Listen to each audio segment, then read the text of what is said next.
The dust has settled on free agency. The draft is still yet to come, but it's never too early to make a little set of rankings here. What's up, guys? It's Matt Mormann here with the ADP Average Juice Podcast, and here are my very first set of 2024 quarterback rankings. So guys, let's start out with the very tippity top here. It's a lot of very familiar names here. Number one on my rankings is Josh Allen, the quarterback for the Buffalo Bills. He's been great and outstanding for the last several years.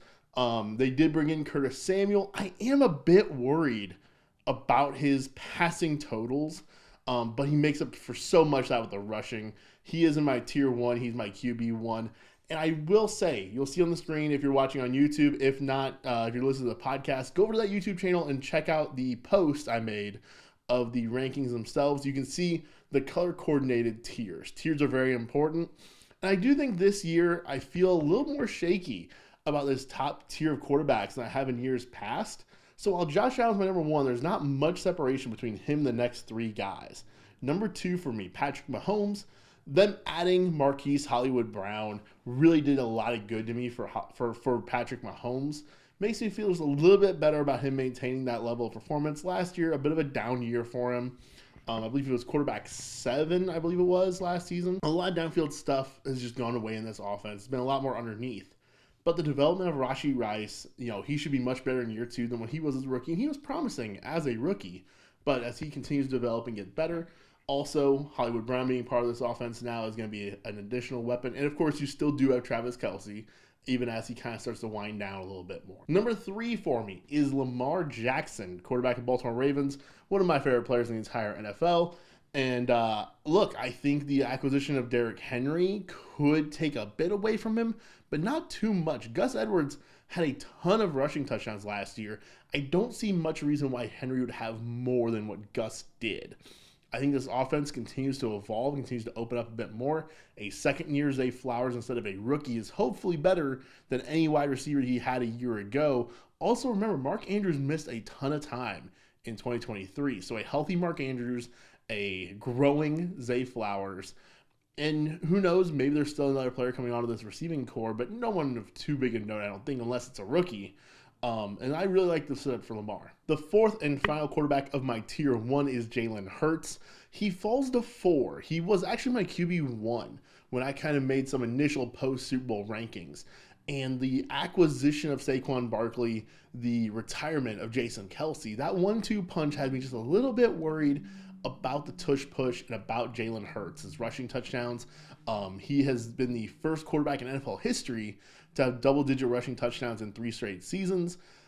Obviously, that means he's due for regression, in my opinion. And that number going down, even just like to 8, would be a big hurt on his value and his production. But he does have 2 outstanding wide receivers, and there will be some rushing production still there for sure. So that should keep him in that top tier. All right, on to tier 2 now of quarterbacks. For me, number 1 is Dak Prescott at 5th. Then it's Anthony Richardson, CJ Stroud, Joe Burrow, and Jordan Love. A very interesting tier here, and I'm not going to go through each one of them individually like I did with the first 4. I'll kind of talk about the tier as a whole. This is a tier of guys who all have the upside to kind of do what Dak Prescott just did. They all have that potential, right? We've seen it with Joe Burrow. We've seen it in stretches for CJ Stroud. Anthony Richardson showed it to us in the first few games of last season. Of course, Dak did as well.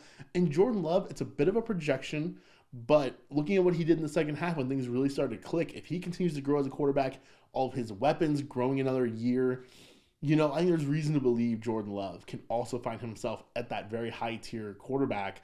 And so these are all guys where they can have that spike season, but I think what we've seen before out of a Justin Herbert, where it's kind of more that back-end QB1, is maybe the worst-case scenario, too, for these guys. There might be one of them that totally falls off the face of the earth, but I would not expect that. Injuries also are a play here.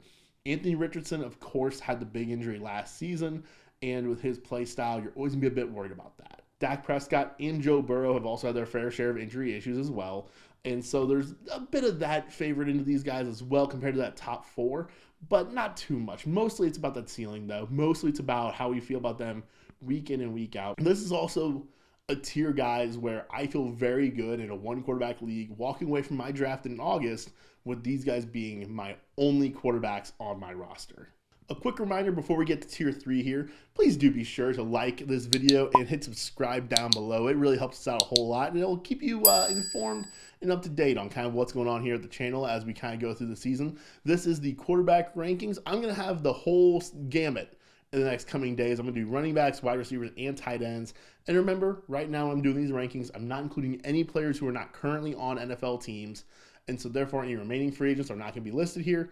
Any rookies are not going to be listed here as well. We'll get to those as we get them, though, so you're going to want to be sure to stick with the ADP for all of that info. All right, so tier 3 of quarterbacks here. I've got 3 guys, Kyler Murray, Brock Purdy, and Tua Tagovailoa.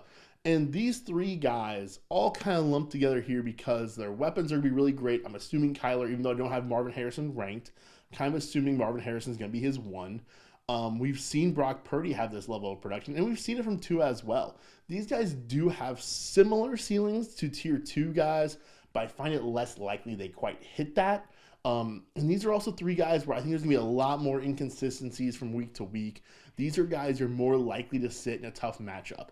Dak Prescott, for example, Joe Burrow. I'm not sitting those guys no matter what the matchup is.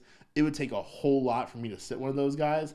These guys in a really tough matchup, I may look to a streamer to replace. So that's why they all kind of live in the 10 to 12 range in the rankings in the same tier. Tier 4, this is a big one. You got Justin Herbert, Trevor Lawrence, Jared Goff, Matthew Stafford, and Kirk Cousins all in there together in this tier. And this is kind of a veteran quarterback tier. This is a pocket passer tier. This is a tier where someone in this tier is going to come away with a really great touchdown rate, and they're going to have a really great season because of it. And there's probably another guy in this range who's going to have a really bad touchdown rate, and you have a really disappointing season because of it. I don't love any of these guys as my week in, week out starter. If I'm drafting one of these guys, I probably want to draft 2 of these guys.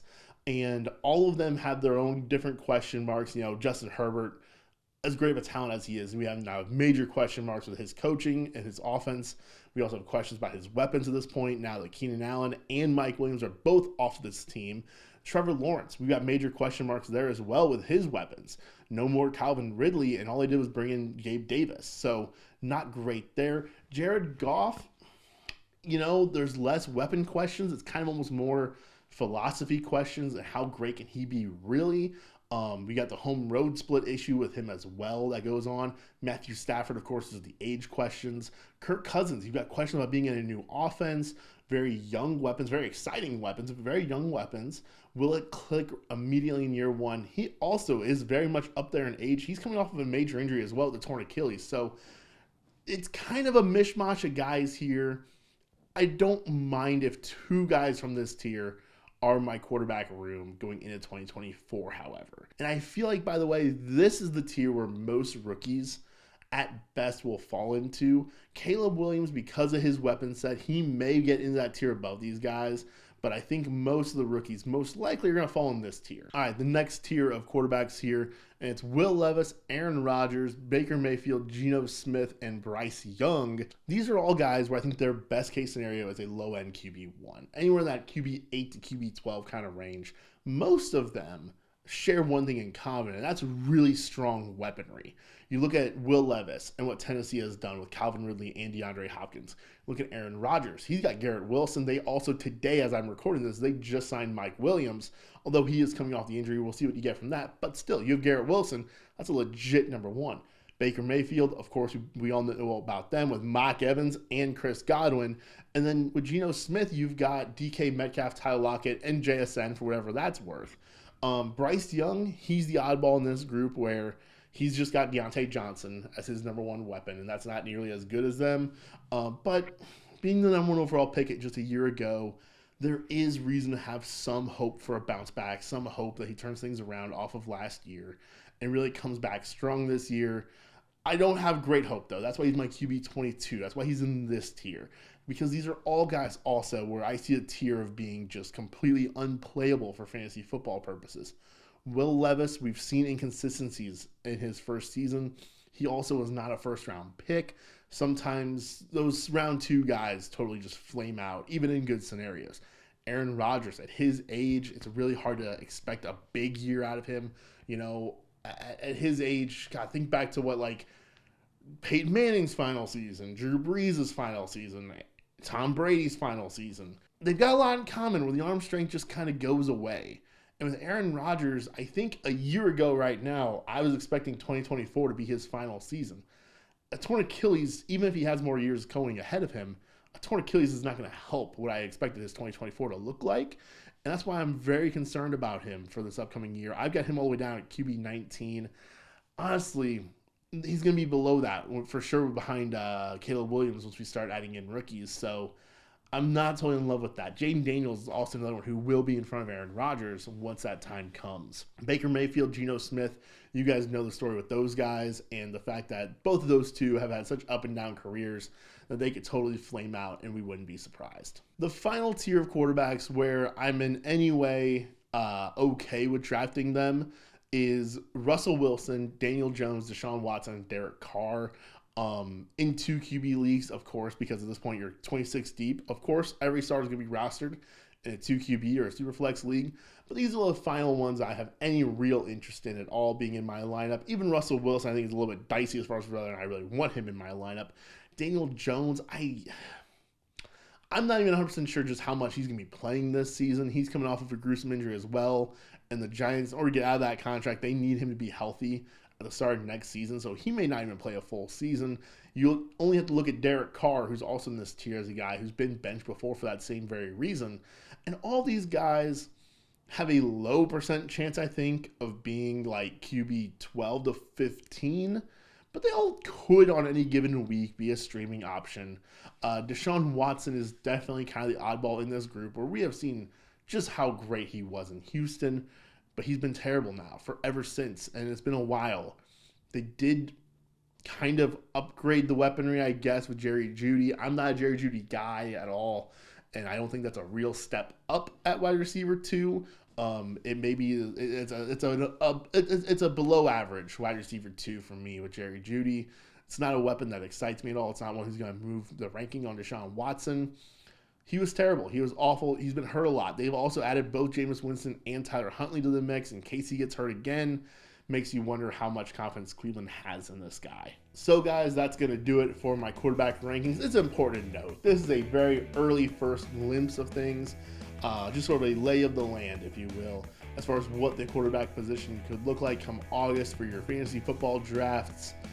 Rookies aren't even a part of these rankings yet, so obviously a ton is going to change. We're going to get a whole bunch of stuff. But let me know, guys, what rankings did you agree with and disagree with the most? Put those in the comments down below. I'll be back later on this week with running backs, wide receivers, and tight ends. Hopefully I hit all of those this week. It may pour into the weekend or next week even. But let me know, guys, your thoughts on those quarterbacks, and we will see you next time.